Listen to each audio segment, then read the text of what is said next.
Pwede ka ba mag-lose weight? Oo naman. Paano kailangan mo? Kung ikaw ay less than 70 kilos, 4 sachet a day, high fiber diet. Ganun lang. Walang control sa dami ng food. Huwag ka magpapapayat, nababawasan mo ang caloric intake mo. Pinaka-stupid idea yon. So, ibig sabihin, you don't lose weight by losing the calories that you put inside your body. You're just making loko-loko sa sarili mo. So, nung tayo ay nag-conduct ng parang, ano yung contest natin dati? Bring my sexy back. Ano, tama ba? Tama ba? Nagpapayatan, pero nag-diet sila. No? O, asa na sila ngayon? Yung mga sumali. Asa na? Dahil nag-diet sila, bumalik din yung kanilang takaw ulit, doble na ngayon ang itataba nila. Kasi bakit? You cannot fool yourself. Huwag mo lolokohin ang sarili mo. Yun ang pinakamalaking mistake. Sana lang kung nag-consult sana sila sa amin, it would be better.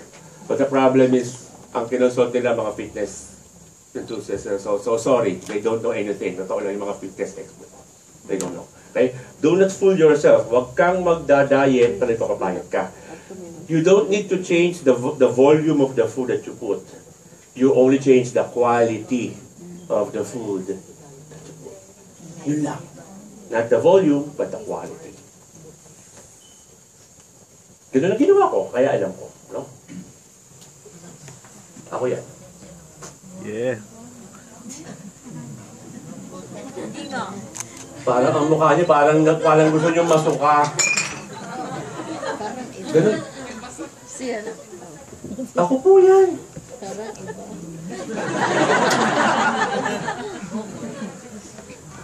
So, if I'm that fat, I weigh around 200 pounds. No? Kung ako ay ganito na ngayon, hindi na ako tumataba. I did not change the volume of the food that I take. 3 cups of rice pa rin.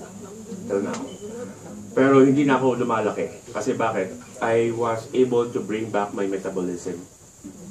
Nung ako ay nagpa-metabolic index, my metabolic index, sabi ng expert, is of a 21-year-old boy. Ganun daw kalupit yung metabolism ko. So, I was able to bring that back because of barley. So, palakpakan naman natin.